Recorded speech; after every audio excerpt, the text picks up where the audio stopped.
Okay. I'm assuming you're talking about Reefer Madness. Indeed, I am. Reefer Madness, or as it was originally titled, Tell Your Children. A very silly thing that exists. This is quite a movie. Although, I will admit, not as silly as I hoped it would be.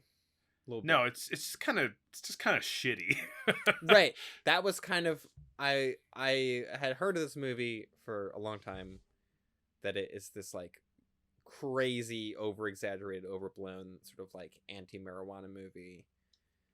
But it's kind of just like a bad PSA. It's not even that like bonkers. I mean, it's like there are some nice laugh moments in it where it's like marijuana is worse than heroin and morphine. Right. Yeah. Can you believe it's the worst of them all?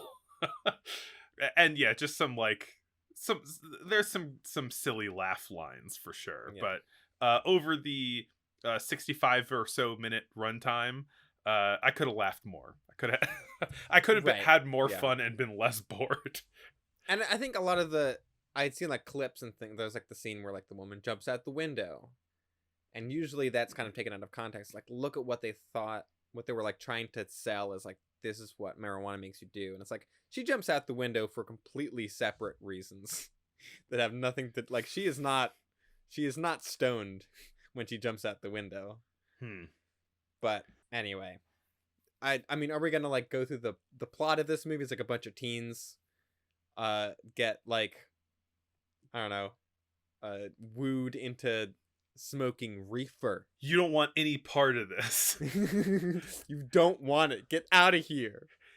It doesn't give you a hangover. It's not habit forming. We could just do dialogue from Dewey Cox for this whole section. Yeah, we'll get to Walk Hard eventually. It does have a very funny opening text. Yes. Which I don't know if I want to read the whole thing of, but the first line of it is, the motion picture you're about to witness may startle you. It probably will not startle you. But if it does startle you, that lets you know that we have not failed in our job of scaring the pants off of you about the dread marijuana. the quote, frightful assassin of our youth. It's like an incredibly fear-mongering movie made by the squarest people who have ever lived. That is the thing, right? Is that like this dialogue, like the dialogue as written is so corny, right? It's so like, I think a lot of people watch this movie, and it is among the, like, a lot of stoners like to watch this movie, and it is among the oldest movies that many people have watched. And so they go, oh, this is the goofy, corny way that people used to talk. And it's like, no, movie, not at all. It's just terribly written. Yeah, it's just like, the people who crusade against marijuana now are square, and the people who crusaded against it 90 years ago were square also. Yeah. And so they wrote square dialogue. Yeah. I mean, this is like the flip side of like, I don't know, Ernest Lubitsch movies, where it's just like, those movies are like fun and like kind of culture-y, whereas this is like the most, it's just like a dad in a business suit talking about how smoking reefer will lead to your death. Yeah, it's almost it's like more or less presented as like a presentation to the camera, even though there is an audience in the scene, because it kind of, you know, he says that there was, in Brooklyn, New York, in the city of Brooklyn, New York, there was but that's where I am. there was a patch, a field of marijuana that was grown behind a tenement building, and then it shows you the leaves, the pot leaves in the ditch or whatever, and they dry it out, the leaves and berries, and smoke it like a cigarette. Have you seen the old-ish YouTube video made by now current New York City Mayor Eric Adams about searching, like, it's like a PSA about like how to search your child's bedroom? Oh, is that an old video? Contraband? It's old-ish. It's from before he was mayor. I see. I thought that was like a current thing. No, it was like I saw it when he was running, and I was like, he's not going on my ballot. But it is arguably funnier than Reefer Madness, and like just as absurd. But that's kind of what I thought of while I was watching this. Of just like, what is even happening? Like, who is making this, and why is it so poorly made? Yeah. The director of this, Louis J. Gaznier. He's French. I don't know. Louis Hmm. J. Gaznier. He did The Perils of Pauline. The Oh wow. Hmm. one of the early serials, Yeah. film serials. So he's been in the biz for a while. Maybe just he also worked with Max Linder. So I think this is the last movie that he made, possibly.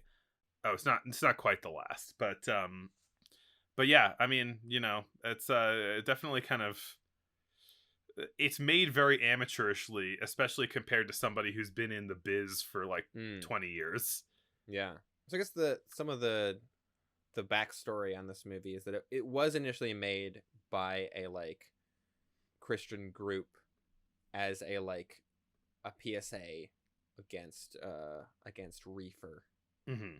It is also insanely difficult to pin down any accurate release info on this, like when it was released, and by whom, because it was like made this like crusading PSA originally, but then it was pretty quickly taken and possibly edited into more of an exploitation movie by this like Yeah. exploitation circuit.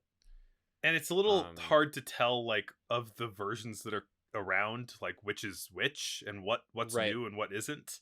Yeah. There's like scenes where people are like showing leg and things like that, and I'm like, was that what the church was making, or was that what the exploitation people added later? I I, kind of get the sense that at least the one that I watched was like it didn't seem dramatically re-edited or kind of messed with. It seemed pretty yeah, straightforward. there So, were parts where there was leg showing, but it fit well enough into the scene that it seemed like mhm. it could have been there originally, or it was very well done exploitation additive I material. think this movie kind of gets around the Hays Code by being on its surface and like an educational film. Right. Or at least like, yeah, like a PSA Right. specifically, you know. Which is I think why the like exploitation distributors wanted it, was like, here's a movie that has like a ton of drug use in it that we can Yeah. show, without getting in trouble, basically. And it is there are many instances of the characters in this being like comically absurdly square. One of our main kind of like POV characters, who's a teenager, presumably like, I don't know, 16, 17 years old, named Bill, who gets bullied by his 8-year-old brother, and when is offered soda is like, no, I never drink that stuff. This guy won't even drink soda. Hey, I mean that has cocaine in it. So, Not anymore, it doesn't. D.W. Griffith thought of that. he single-handedly removed cocaine from sodas 10 years after it was removed from sodas. Right. Yeah. Yeah, I don't know. There's not even a lot happens in this movie. It's very short. It's so boring and it's like barely coherent. It's the acting is terrible. Uh yeah, it's a mess. Right. It's like it's kind of inventing all of these ways for marijuana to be dangerous, and it doesn't even follow its own kind of made up rules around that. Like it's wildly inconsistent. I think giggling is maybe the only accurate behavior in Right. the entire film, from people who are on drugs or not. Like that's the only time I ever like believed any of the performances in it. Yeah, I was thinking at some points that like this kind of like acting is so amateurish that it almost like is loops back around to being naturalistic. It's performance art. Because these people are not like hiding their accents in the way that a lot of Mm, people would have at the time, and so it feels a bit more just like recording imagery of some guys who are talking Right. Yeah. in maybe Yeah. a stilted way. But yeah, I mean, I think a lot of the like death and chaos in this movie is mostly from it being about criminals and not the fact that they're smoking marijuana. Like that is almost incidental in the movie. Hmm. I guess there's like a hit and run, but the person that he hits is just kind of nothing, so no one should feel bad at all. And that's that's I think you should leave reference number 1 of the podcast. Sorry, I had to get that in there.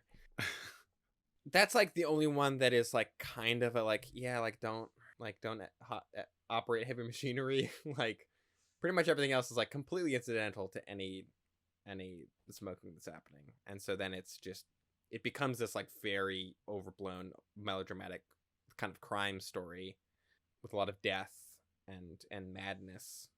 And then after all of that, it like hard cuts back to the kind of the narrator from the beginning, like speaking directly to camera. He's like, "This happened," and I'm like, "No, it did not. No, sir, I do not believe you." Well, it has a thing in that crawl at the beginning. It says, you know, this is inspired by true events, but it's a thing. It's a fictional thing to let you know the kind of thing that marijuana does. But yeah, this is not the only movie though that we have seen for this year that starts with the like any resemblance to persons living or dead is purely coincidental. Yeah, I sure. know that that's like a kind of COA line that they have like at the end of credits these days. Mm-hmm. But it's interesting that like a lot of people at this moment are adding it to their movies very directly. I always think it's funny to see in movies that are based on real people, and I'm like, hang on. Yeah, yeah. I don't know. Is there anything else we really want to say about this movie? I feel like there's not a lot to say about it. It's kind of it's like a kind of a fun, weird cultural object. But in terms of like, it was less watchable than I was hoping it would be. Yeah. I also watched it completely sober. Maybe if I got really stoned and watched it, it would be great. I had a Maybe bit that's more the of an thing to do. immersive 4D experience. Oh, you and did the 4D. You did the 40X experience. and it was still, yeah, it wasn't that fun. Oh, I okay. didn't, yeah. Well, good to know. This is probably something that's more that's better to watch as a riff tracks than as a real Yeah. movie. Yeah. You went for the method film watching. Method podcasting. Yeah. Yeah.